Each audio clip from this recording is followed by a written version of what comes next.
Fine. And I'm Ronnie Lerner.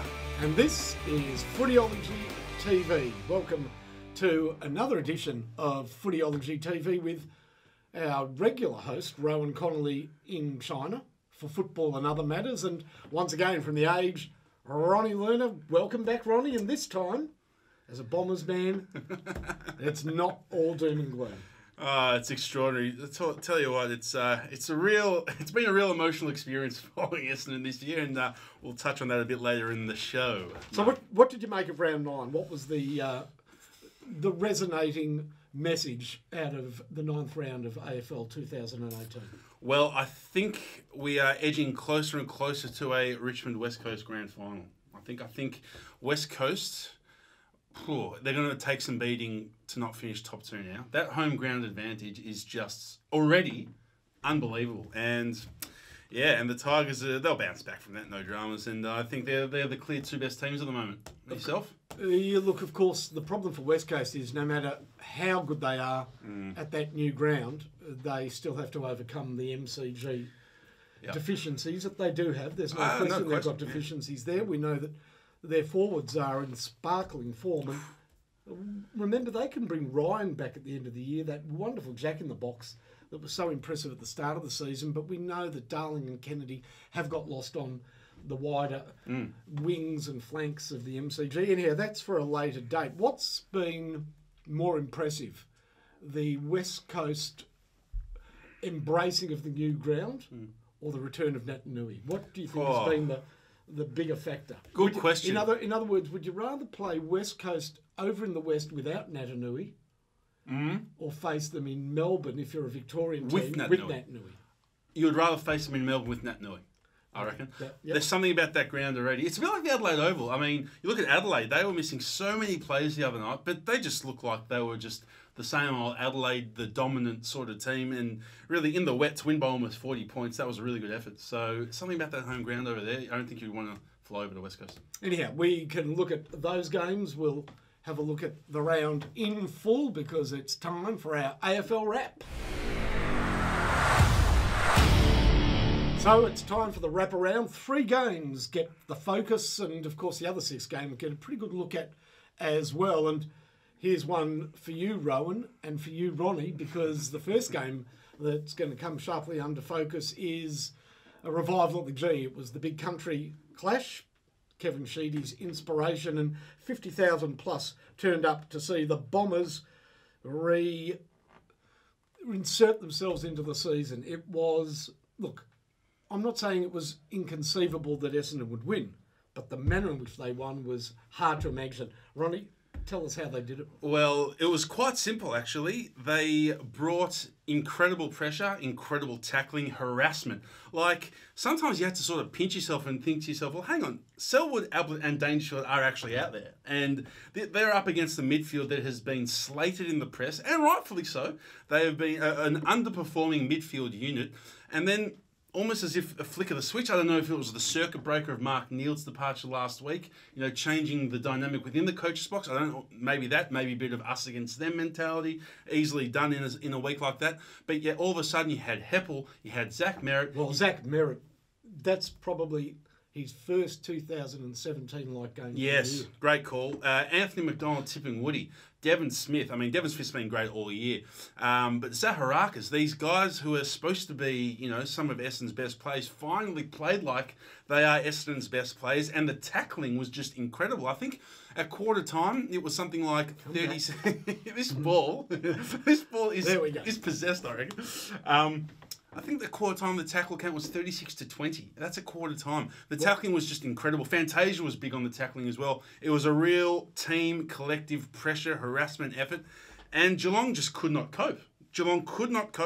And how about Sean McKernan, just in his second game back, booting a lazy 4? He could have had 5 or 6 quite easily as well. Absolutely. He was fantastic. And yeah, that was pretty much how they did it. And Essendon fans, a bit of mixed feelings for Essendon fans, I reckon. They'd say, in isolation, what a great performance, sensational. But on the other hand, where has this been for the whole year? I mean, the season's almost gone. They're now 3-6. Can it be dialed up again next week is the big question. Well, that is the question. And I think for the moment, when you sort of judge... Who have the Bombers got next GWS up there. Okay, well, which is interesting. And that is, given GWS's travails, that is going to be a do-or-die game. Essendon almost will be facing themselves in as much that Geelong knew that after the spotlight was shone brightly on Essendon, that Essendon were going to come out roaring. It was a matter of Geelong then getting a foothold in the game, which they never were able to do. And I'll give you, you probably know it, the most amazing stat I think I've heard in football. When I heard it, unfortunately, it didn't quite survive till the end of the game, but I simply could not believe it.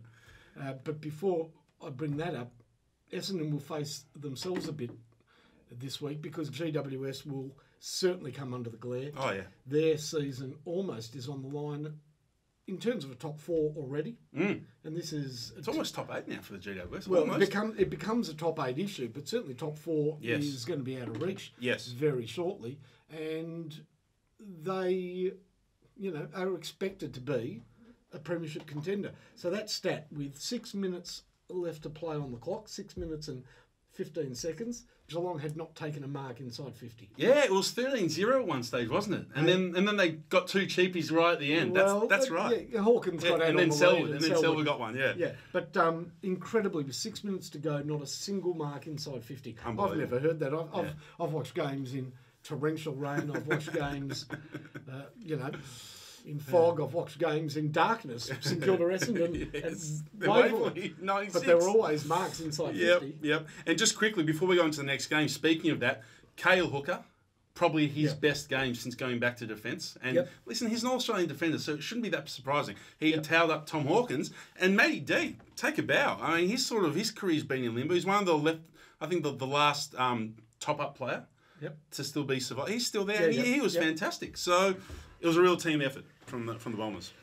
And for the Cats, some implications there as well, because they seem to be just, again, one of these teams this year that are taking one step forward, one step back. And with the likes of Melbourne now putting together consecutive weeks of good football, Geelong cannot simply rely on heading back down the highway to set things right, can they? No, it's a great call, and they have shown in recent years that they can be vulnerable down there. I know it's very rare, but teams have pinched the odd game down in Geelong, so they shouldn't totally rely on it. Let's move on, and Brisbane get their first win of the season, and they do so in style. Brisbane defeat the Hawks by 56 points, and they do it really after a great battle in the first half. Both teams incredibly accurate. I think it was 9-1 to 7-2 at half-time. Yep. The question was whether or not they could maintain the rage, whether they could continue to win the contested ball around the stoppages. Tom Mitchell was a one-out. Really, it was up to him and him alone. There was no Jager O'Meara. And Liam Shields, of course, is a senior player, but beyond that, there wasn't a lot of assistance for him around the ball. Puopolo didn't do much in his first game back, played forward anyhow. And Brisbane just went from strength to strength in the second half. Beams was fantastic. He's a gun. He's such a beautiful player. I really like. Now that he's sort of a bit off Broadway down here, his plaudits sort of, they're sort of fading away a bit just because he's up in Brisbane. But he's one of the best players in the competition. Any team would love to have him in their team, and it was just a magnificent performance. It's sort of as the game wore on, we mentioned this last week, how they're a team that just doesn't know how to win. They've been in so many games this year, and they just don't know when they get in, when they're still in the game or they're sort of in a position where they may be able to challenge for 4 points. They just don't know what to do. This time, it was almost like, we actually know, we're 30, 40 points up now. We're going to keep going, and they eventually swept themselves to a 10-goal win. So. Once the floodgates open, look, early on, there were highlights. Charlie Cameron might have taken Mark of the Year. Yeah, that was a ripper. That was unbelievable. Eric Hipwood, who I've been critical of in the past for his lack of possessions, he's always shown the athleticism and the ability to kick from a long way out, but he was a genuine target. And after taking a few marks and kicking 3 goals, in fact, he didn't take that many more marks because every time he went for the ball, he was free kicked. Mirror became a bit conscious of the fact that he was outsized on the mark by him, pushed him in the back. He was manhandled a couple of times, and in the end, he was a menace. Zorko, 2 good games in a row now after coming under the spotlight. Andrews commanding off the back line. Luke Hodge was great in exactly the role Brisbane wanted from him. McCluggage good. There was so much to like about Brisbane. Stephen Martin got the better of Ben McAvoy. I don't think Hawthorn had a winner besides Mitchell, who was great. Yep. And really, for Brisbane, they look anything but a bottom team. No. They're going to take some scalps. They're almost, they're probably the best of the bottom four teams. One of the teams that looks like there's a real future, in a way. And you know what, the other thing I'd like to say about the Lions, Hawthorn got out of the gates today. Like, they kicked 4 of the first 5 goals or something, and it looked like, Brisbane, here we go again. But to then, heading into that game 0-8, and to find them within themselves to say, hang on, we're not out of this, turn the tide pretty quickly, and then just go whooshka. That's a really morale-boosting performance against a team that many, only 2 or 3 weeks ago said was a top 4 contender. So and a few lesser-known players as well. Cutler played very well. Lewis Taylor continues to have impact on games of football. Rayner didn't do that much, but gee, he's a talent. And Jared Berry, they've got a lot of good players in that team, and I think the days ahead for Brisbane fans, I don't think any of them really were that upset with how things were tracking, and I really feel a sense of excitement on their behalf for what lies ahead. And Brisbane and footy up at the Gabba seems to be the most exciting place for footy these days, doesn't it? So. Play the game outdoors. Let's get to the last of our feature games, and of course it was always going to be the top of the table clash between the Eagles and the Tigers. These two teams left round 8, started round 9, 2 games clear of the rest of the pack. So this was not only top of the table at stake, but really a gap between the peloton and the team that won. And that team was West Coast, and what a fascinating game it was. They win by 47 points after leading heavily early. It's level at half-time. Yep. And away they go. Talk us through, first of all, the Richmond comeback in that second quarter, and then how West Coast broke the shackles. Well, in that second quarter, the Tigers just, they seemed to be getting the ball quite, they got their hands on the ball a lot more than they were getting it in the first quarter. And they just seemed to, like they've done in previous weeks with teams, mainly in the second half, but they sort of brought it forward in the second quarter, where they just almost like flicked the switch. They were sort of a bit dusty, finding themselves in the dusty, excuse the pun. Well, Dusty was dusty. He was. He's been dusty for a little period there. See that chest mark he dropped? Oh, that was extraordinary. I was watching with the mate. I thought to myself, what is going on there? Did the sun get in his eye or something? It wasn't the most extraordinary thing of the round, though. I'll tell you that at the end of your summary. I look forward to hearing it. But they just everything just seemed to click like it always does in like the third or fourth quarter, usually for the Tigers. And West Coast actually didn't really have answers after that. And they really got their tails up, and they were playing such confident football. You thought to yourself at halftime, the way the game's going, like Richmond there's a chance the Tigers could actually kick away here. But, similarly how we just praised Brisbane, to West Coast credit, they sort of looked the beast in the eye and said, nah, we're not going to, you're on our home deck. We're not going to let this go the way the game seems to be going. And just, they're such good ball users. They use the ball so well in Perth, West Coast. And they use the ball so well all year, really, but it just seems to be such a crisp manner in which they use it over there especially. And their forwards were, Jack Darling, is he having a season and a half? I think of some footballers, and I think their best and worst is almost indefinable. They are consistent performers week in, week out. I think of Jack McRae at the Bulldogs. He's been great. He's a smoky for the Brownlow right now. He's a smoky for the Brownlow, I reckon. But just, you get that output every week. Yeah. The difference between Darling's worst and best, he is the girl with the curl. Really, last year, he was sour. And his kicking was off, his application was off, everything about his game, and he is playing brilliantly. He's the best one grab mark in the comp now. And he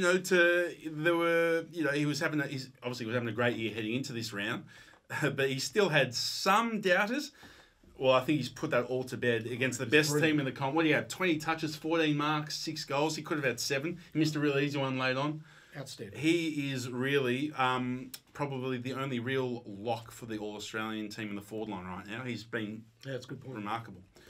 It was a great win by the West Coast Eagles. Again, it's easy to point to their known star players. You look at that back line, and I reckon it was Jeremy McGovern in the third quarter. How good was he?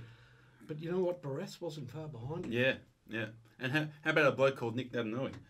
Well, yeah. And also, how about the role that Yo has played in the last 2 weeks as a run-with player? Yes. I don't know if it's because he's sort of got his knee bandaged. Yeah, he hurt it was his knee. He hurt himself a bit today as well. Yeah. But he gets the ball as well, and he's a creative user. So he's a really he's a sort of a multi-pronged force. But they've got all these sort of these first year, second year players like Waterman, Rioli.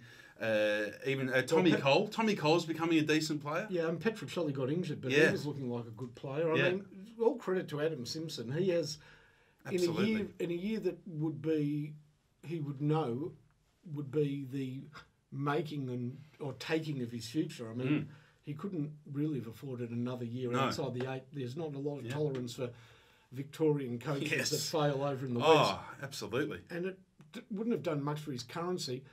He really said goodbye to Prentice, said goodbye to Sam Mitchell, albeit for a year, but said goodbye to the old guard and embraced a young, vibrant future, and more power to him. And just quickly before we go on the next game, speaking of the old guard, Mark Lacroix, who could have seen this? Exactly. Well, he finished last year like he was gone. Yeah, I agree. They gave him an extra year. They showed the faith, and boy, has he repaid that. Now, just one thing. You know, they've got when you watch the football live on TV, I think Foxtel does this, the predictive, when a player has a set shot at goal, like it'll sort of say, from this position, he's had 5 shots, 4 goals, 1 behind. Well, that was the prediction for Chris Maston for 45 metres out. And when I saw that graphic, I thought to myself, which Chris Maston were they talking about? And he missed that shot. Nothing for a point. Oh, yeah. Yeah, it sort of just drifted across. You know, went half behind post high. But I was thinking, what Chris Maston kicked 4-1 from there? That is right on his button. Now, I was going to tell you the oddest thing of the round. Oh, yes, that's right. What was it? So, you look, at this point in time, Brisbane were getting stuck into Hawthorn in the third quarter. Yes. And I saw something I couldn't believe. Charlie Cameron took a mark in the goal square. Now, he was 2 metres out and he marked it in the goal square. His momentum carried him outside of the goal square between the point post and the behind post. Yes. He kicked the ball 30 metres back to Dane Beams on a 45-degree angle. Now, he would have been set in the middle of the goal square, 2 metres out. Oh, so within the goal. He marked it clean in the goal square. That's real unselfish football. Correct. I don't know whether he got disoriented. Yeah. Beams kicked the goal. Yeah, of course he did, Beams. But he was 30 metres out on a 45-degree angle, and Cameron actually would have kicked that ball from 2 metres out directly in front. Well, that is real taking team first to the next level, isn't it? It certainly is. Let's go through the other games. Adelaide Western Bulldogs start off the rounds. Look, the weather played a part. It did. And so did the inexperienced Bulldogs forward line that probably wasn't, I would have fear for them in those conditions any day of the week against any team. Yeah. 214, 26, you've got a good stat, but in the VFL AFL, that is the Dogs' second lowest goal tally in history. Only twice in their 94 years in the VFL AFL have they kicked lower than 3 goals. So that is an incredible stat. Now, you know that Fitzroy, first of all, Footscray, I love the prehistory of the VFL for 1897. The VFA, St Kilda, my own beleaguered Saints, played Footscray in a game in the 1880s, and Footscray scored 0-0. Oh, wow. In those days, points really weren't counted, even though they were recognised. But it was 0-0, and I was hoping that might be embraced because the lowest ever score is 0-1 by St Kilda. Missed it by that much. But that was in 1899. Did you know in a game in the 1950s, the Bulldogs were playing Fitzroy? It was a very wet day right across Melbourne at the Western Oval. And with 25 minutes gone in the last quarter, Fitzroy were on 0-0-0. You're kidding. Fitzroy, by the way, had won the week before, Jeez. quite comfortably. Do you remember it? Or? No, but that they were on 0-0-0, and I think it was the Baron, Alan Ruthven, who kicked a skidding goal. There was a lot of surface water. Kicked a aquaplaning goal for their only score, 1-0-6. Well, it's not the last time that was it Fitzroy that were 0-0. Late in the game, round 195, Essendon were 7-10-52 at half time. Fitzroy were donuts. And I think they were one straight at three-quarter time. Yeah. They ended with a flurry, though. They finished 4-6-30. So. All's well that ends well. Let's move on to North Melbourne and GWS. This was always going to be a hard game for GWS because North is so good in Hobart. And they really didn't give them... Look, to GWS's credit, in the second half of the second quarter, they flew at North Melbourne, but they did not give them a sniff in the second half. No. They really controlled it. Goldstein had his best game for the year, I thought. And, well, Ben Brown. Oh, well, Ben Brown indeed. I mean, the first half he was nowhere to be seen. Third quarter, 5 goals. 1, 2, 3, 4, 5, if you don't mind. You know, he says, Robbie Gray, I see what you do. Well, look what I can do. 5 goals in a quarter. Yeah, brilliant. He's just... right now, I know we talked about Darling earlier, but I'd say Ben Brown's probably the best kick for goal in the comp right now. He's just a magnificent shot for goal. He kicks them almost from anywhere. And like you said, the Giants they kicked 6 goals to 2 in that third quarter, and they look like, oh, hang on, they've really come to play. But then the Kangas 10 goals to 2 in the second half, and the Giants just ground to a halt. It was a mixture. It was a bit of column A, column B, this one. The Giants really, they seemed a little bit out of their depth in the second half. I know they're missing a lot of key personnel.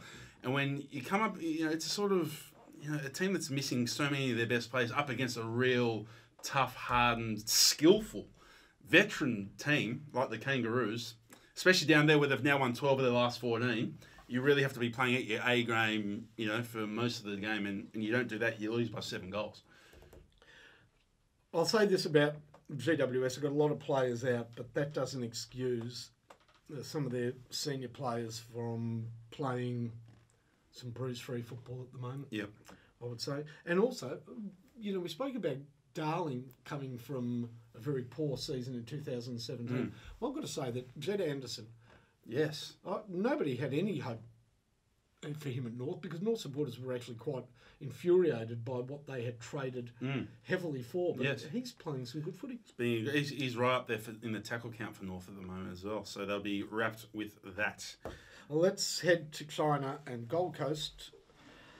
Much like last year, didn't fire a shot in the second half. I mean, they were sort of competitive in the first half, and it looked like they were more invested in the game. But, I don't know whether or not they had an early flight out or whether there was another booking for the table at Youngshaw because they were just terrible in that second half. They didn't score in the last quarter, and they scored 1 goal for the second half.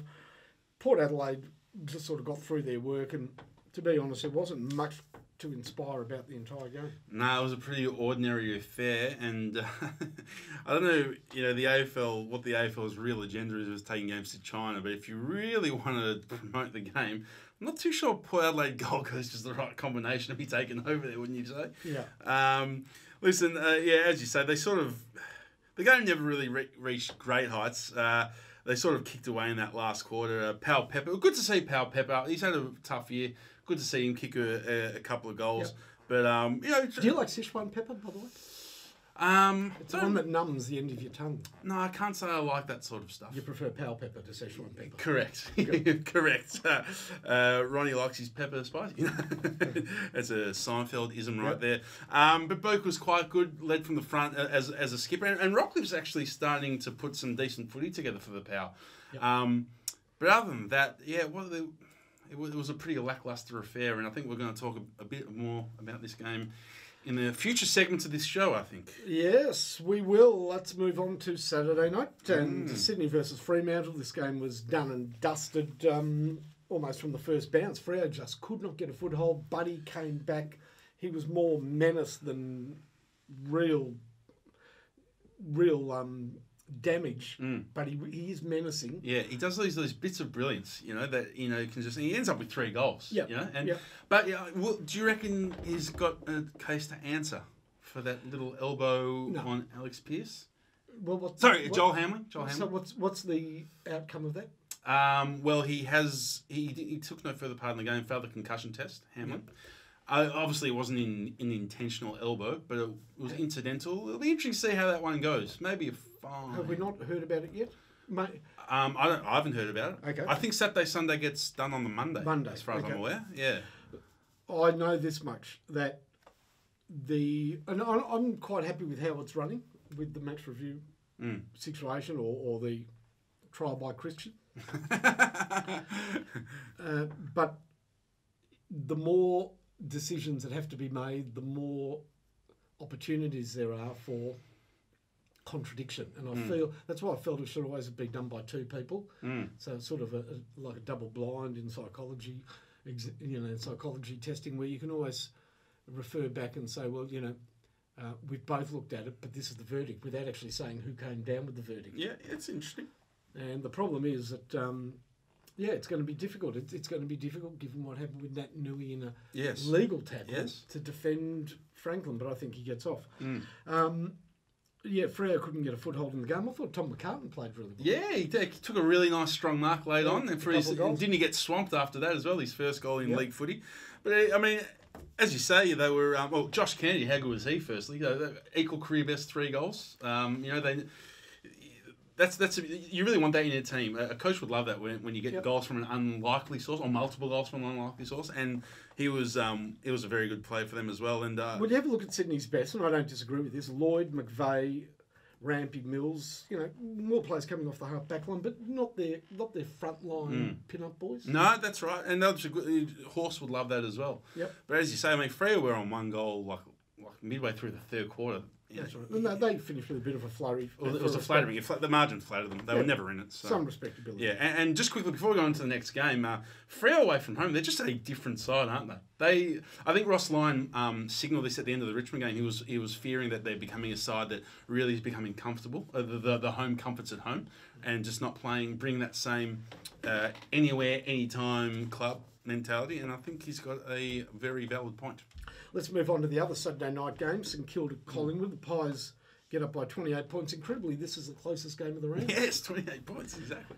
St Kilda led by a point at half-time, and they were good value for the lead. Collingwood were making a lot of mistakes, and apart from Daniel Wells and Pendlebury, there was a lot of frustrating football by Collingwood. One got a sense that it was very much going to be a case of get some small things right, dot your I's, cross your T's, you're going to win the game, which is what happened. St Kilda really, from a list that doesn't, bristle with stars, they've got a lot of players out now, and that was starting to show. I must say, and from a personal standpoint, it's really sad for me to say this, because I had a great year on radio with David Armitage, and at his best, he was a really great, powerful dynamic footballer, but injury has got the best of Armo, and he can't play out of the middle anymore, and he looked to struggle. Good news for St Kilda was Nunes, but Collingwood up the other end had Tagoe, who was fantastic, Pendlebury, who was great, Wells, who was silk. Yeah. And that was just too much. Yeah. It was actually I thought it was quite an entertaining game for quite a long period. Like, there was real momentum shifts. Yeah, there was. The Saints kicked a batch of goals, Collingwood kicked a batch of goals, the Saints would then again kick a batch of goals. Yep. But then in the second half, I think, as you say, that class and that more polish really sort of separated the two teams. And as you say, Tagoe, you'd want to sign him.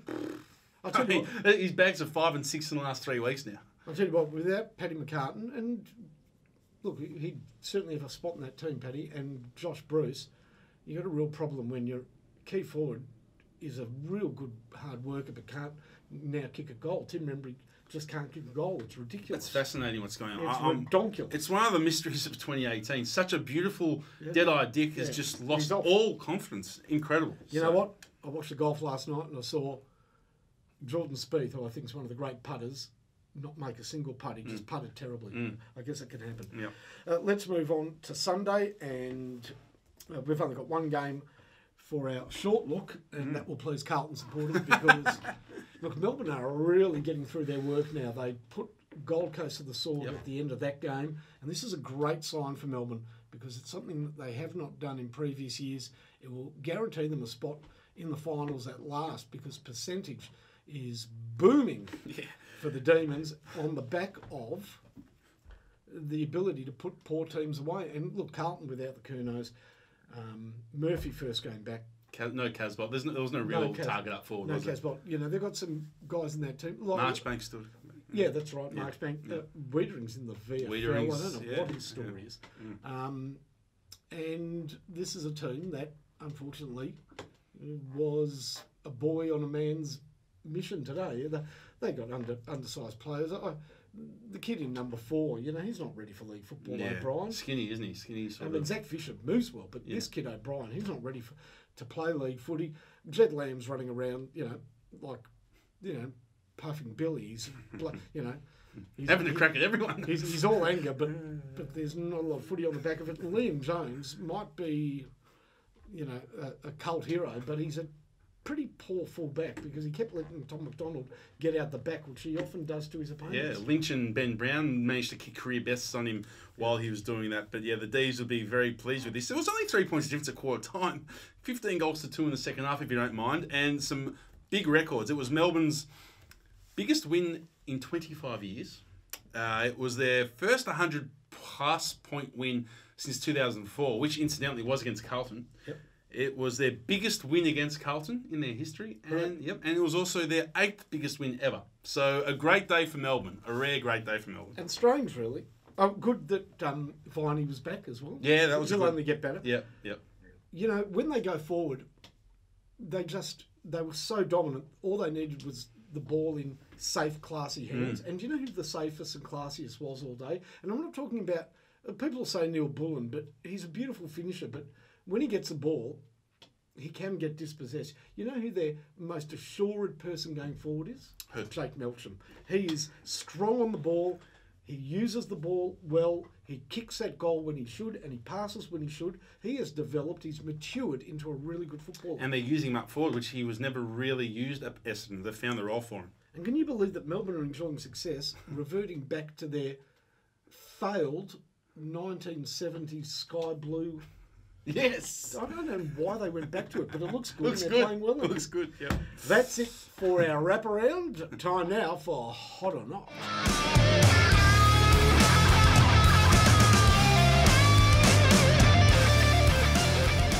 It's time for Hot or Not. And I'm going to start with the not.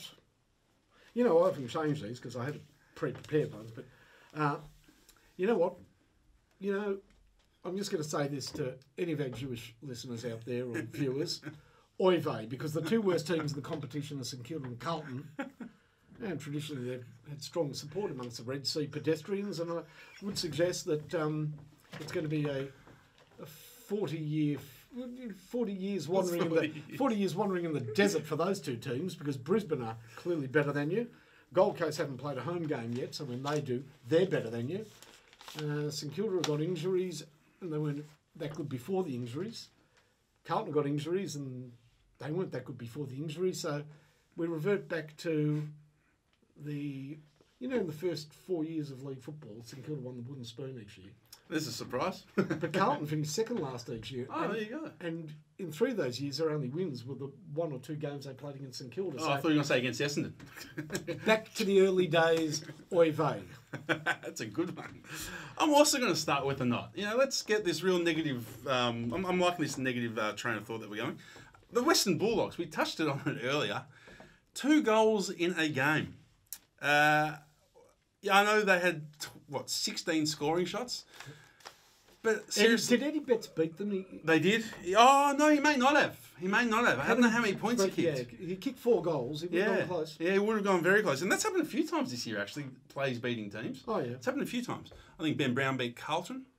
Dusty beat. Actually, 3 players beat the Lions earlier this year. Yeah, I think it was Dusty, it was Castagna, and Townsend all beat the Brisbane Lions this year. Yep. So there's a nice little segue.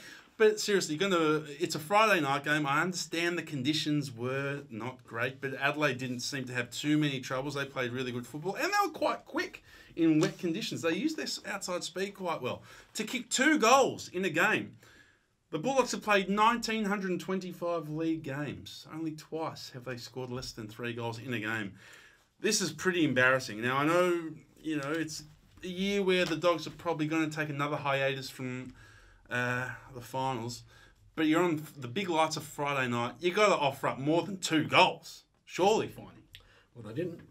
The 214 might explain their woes. And my next one's a hot. And can you believe it's a Carlton player out of their 109-point loss? No, I can't believe it. I'm sure you'll make sense of it. There's a Carlton player that I just really like, and today, in adverse conditions, first of all, weather-wise for a little man, because it was rainy and slippery, and then, of course, his team was getting absolutely pulverised.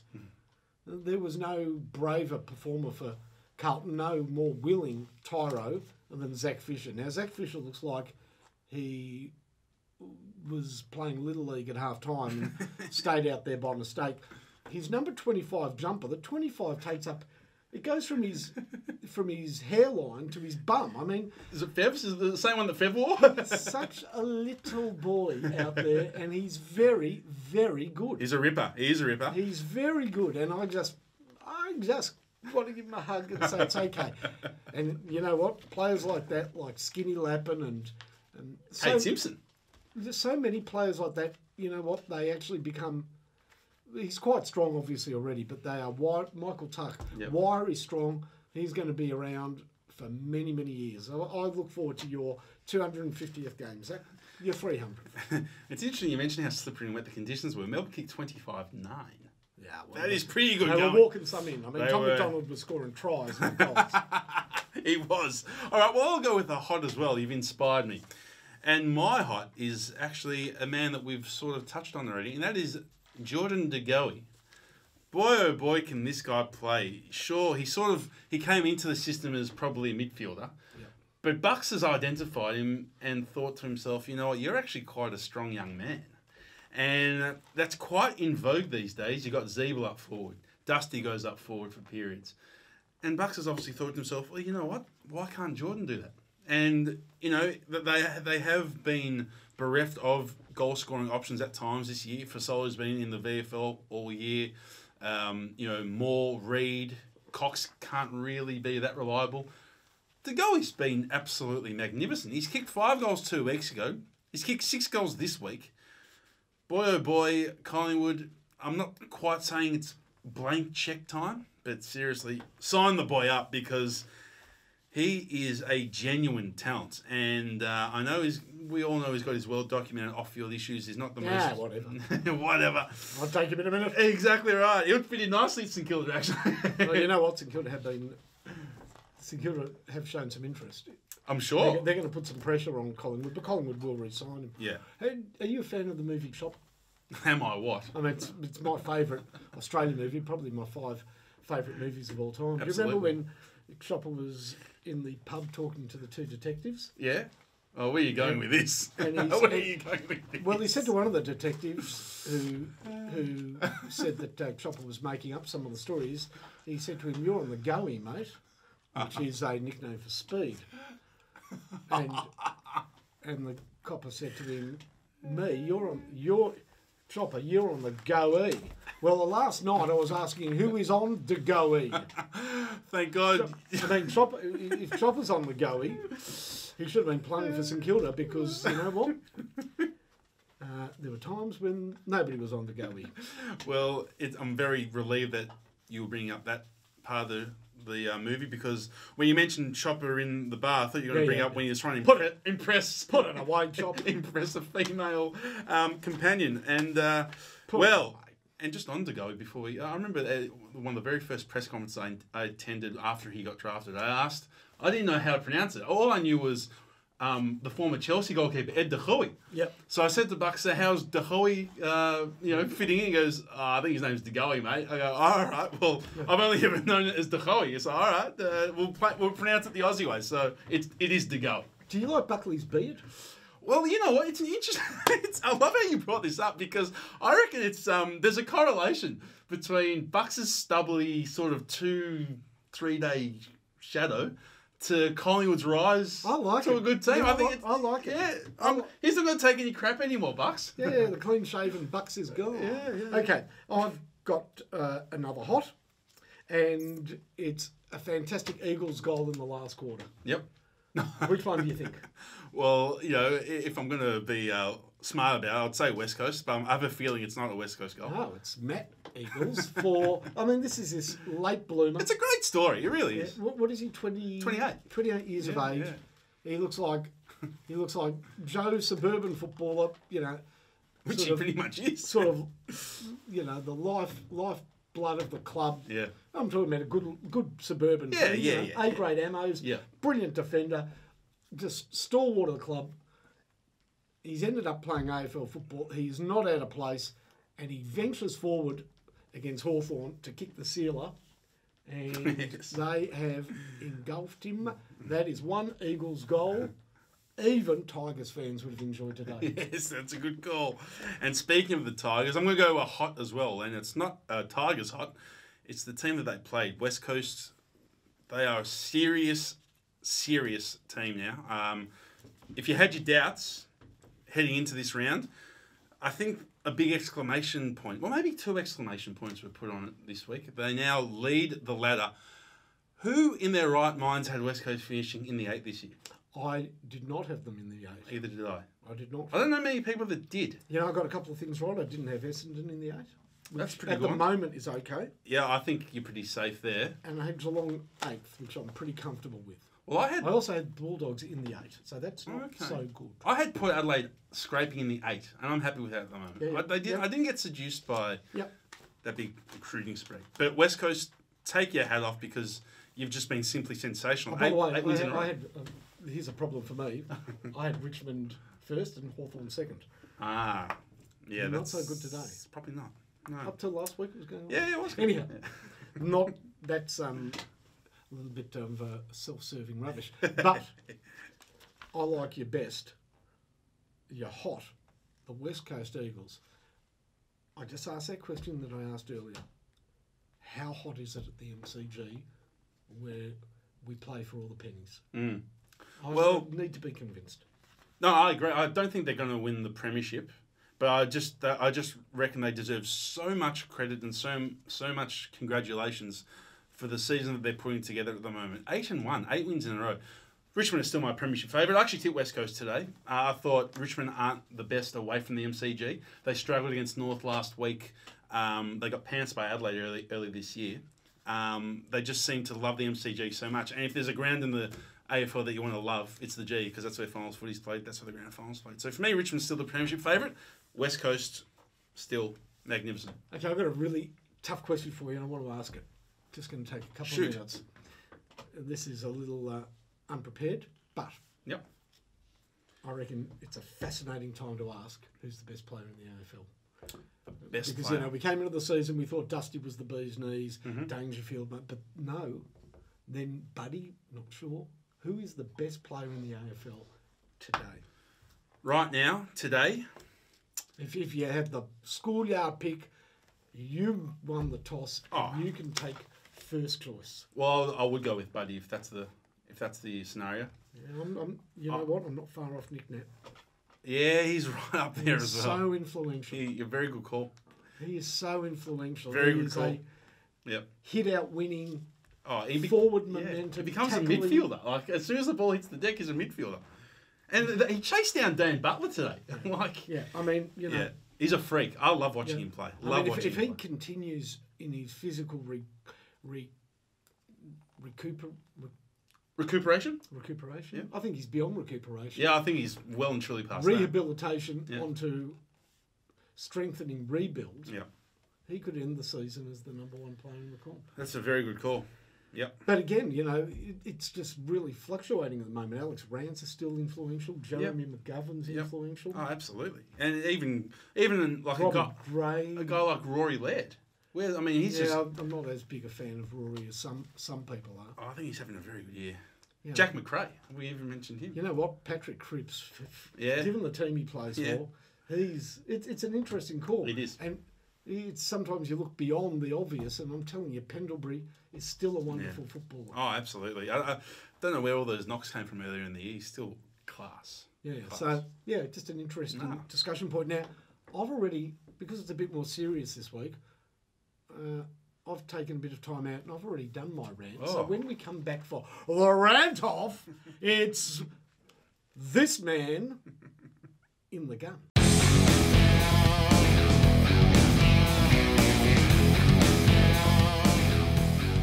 It's time to take your pants off. Actually, we would probably pants off. As he rants off. It's rant off time, and because mine's a special edition pre-record gold label rant, not really, you're up live, mate. I thought that was a reference to Stephen J. Peake. They're keeping your pants on, keeping your pants, Alan Mance, all that sort of jazz. Those days are long gone. Now my pants are on. And it's Ronnie Lerner to rant. Well, I thought, the AFL's viewed as quite a cynical organisation, very, empirical, rule by the fist, all that sort of stuff. I really thought on Saturday that they added a new bow to their repertoire, for want of a better word, and that's just being a troll, Finey. And what I mean by that is playing the China game at the same time as the Tasmania game. Could you have been more cynical and more, shove the fingers up, up Tasmania, give the two finger salute to them. It's widely viewed this China venture. It's widely viewed as a bit of a junket, a bit of a waste of time, a bit of the AFL big noting themselves as look at us now, we're on the international stage, all that money spent to get over there. and all the while, little old Tasmania. Tassie really reminds me of almost like a like the girlfriend or the boyfriend in a relationship that just will do it. He or she will always be there. The partner being the AFL will treat her or him as badly as he or she likes, and knows that they'll always be there. And that's how Tassie's been treated, and it couldn't have been brought into more sharp focus than on Saturday, when you had the game in China playing concurrently with the Hobart game, when all that money could have been used so much more wisely in developing what is such a rich tradition down in the state of Tasmania. It is absolute, footy. Aussie rules footy is just it's in the fabric down there. And it's being left to die on the vine. I know that they've just very recently started to intervene and try and do something about it, but it's quite stark. And what a waste! What a waste of money this China. A lot of people think this whole China excursion is. It's not gonna. What is it going to achieve? China doesn't care. It was billed as going to be potentially the most viewed game in history. Yeah, well.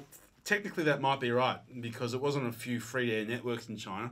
But most of the viewers would be, check it out. What's this? Oh, this is pretty crap. And flick it. That'll be it. So technically, all those eyes were on the game for a period. Seriously, if the AFL's priorities being out of order could have been any more, brought into sharp focus, Saturday was that day, I thought. Well, there you go. An anti... China, no, well, not anti China.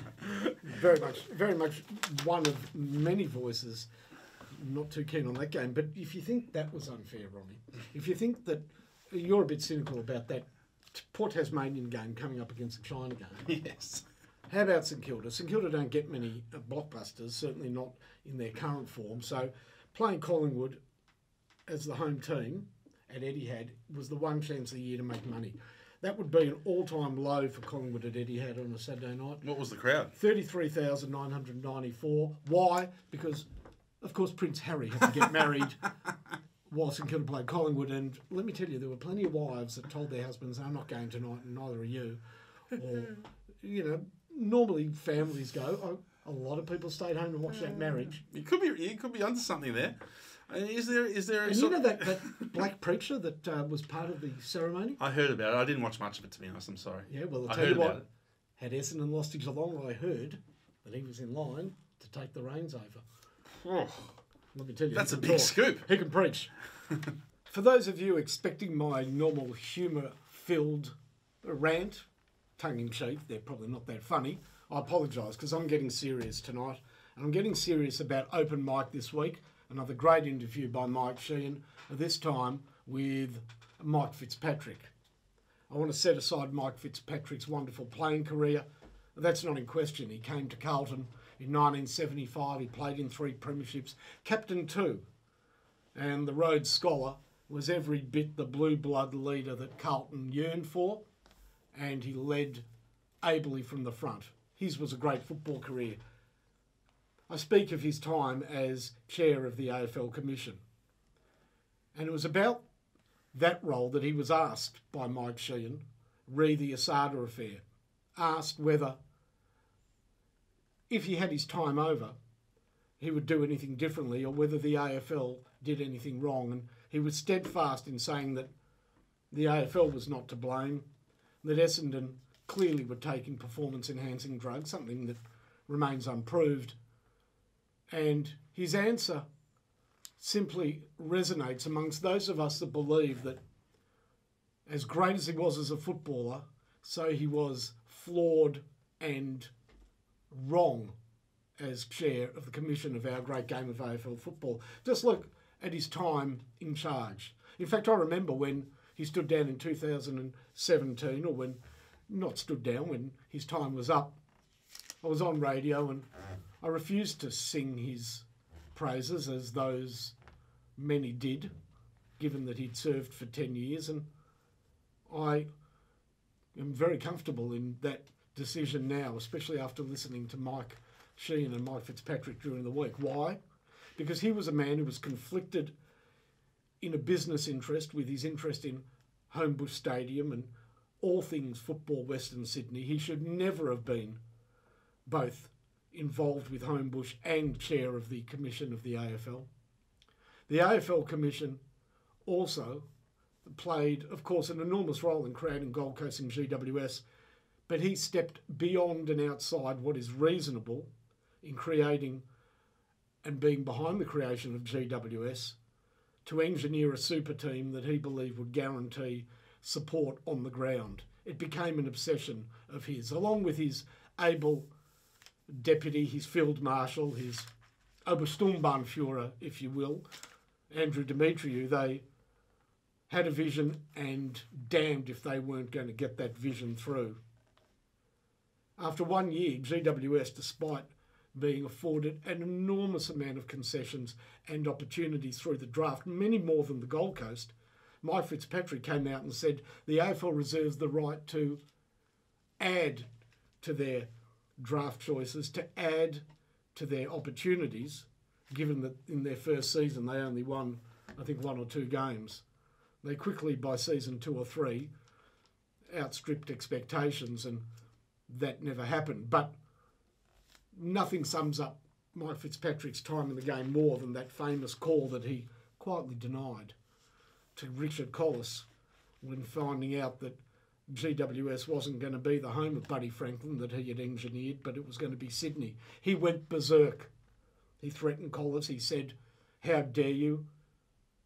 Reminded him that he was the man that kept Kohler afloat for the Sydney Swans. And between him and Demetriou, they pulled the rug from the Sydney Swans, simply spoiled children taking their bat home after going out in a game of cricket. These spoiled brats wanted Franklin at GWS to be the pea in the pod, to be the key, the final link to their guaranteed success. And when he ended up at Sydney, they screamed blue murder. Now, is that the role of a chief commissioner of a sporting organisation?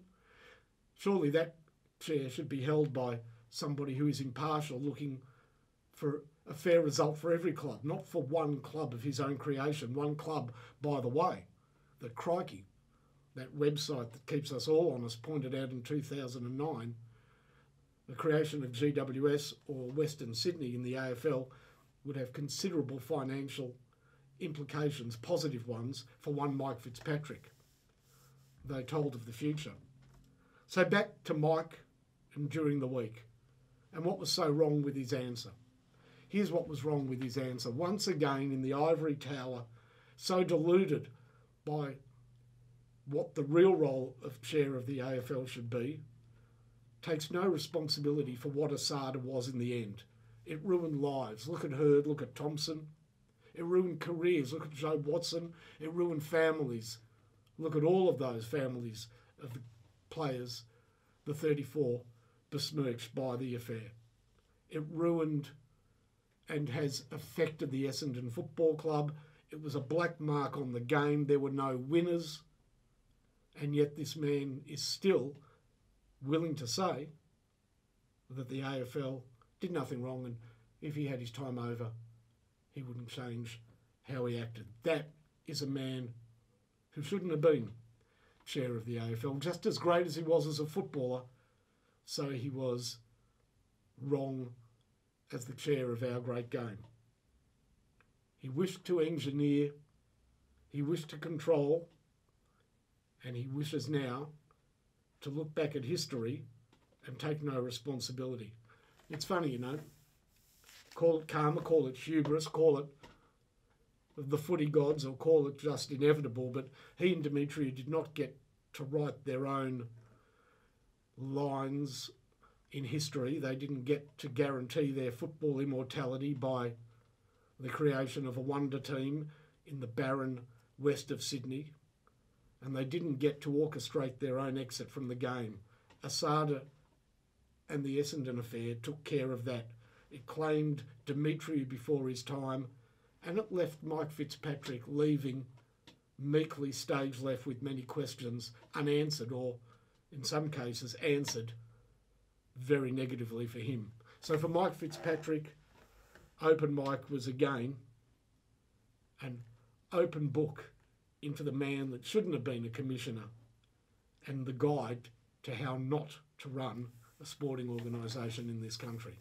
Ronnie, I want to thank you so much for ably deputising for Roko over the last couple of weeks. Of course, you are part of Footyology on a regular basis. You do your tips. And the previews with Punch, Yep. do that as well. Yep, so no, it's great to have joined the team this year, and it's been a lot of fun filling in for the last 2 weeks with your good self, Finey, so it's been great. Well, he's not back from China yet. Not yet. That's true. He's still got to pass customs, and I did ask him to pick up a briefcase for me from a boat just off the Chinese mainland that he is to bring back through Hong Kong. You haven't asked him to sort of insert anything into his bodily orifices, have you, Finey? No need. If he comes back with the briefcase, we'll catch you on free to air. And if he doesn't, you'll be back next week. No, only joking. Thanks so much, Ronnie. Been a pleasure. I want to thank mysportlive.com.au. And of course, I want to thank Andrew. Yeah, he's done a mighty performance in the last 2 weeks. I'm sure he's been doing a mighty performance all year, but I've only seen these 2 weeks. And he's a magician. Pulling the levers makes all the magic happen. If there was a chapel here, he'd paint the roof. Catch you next week.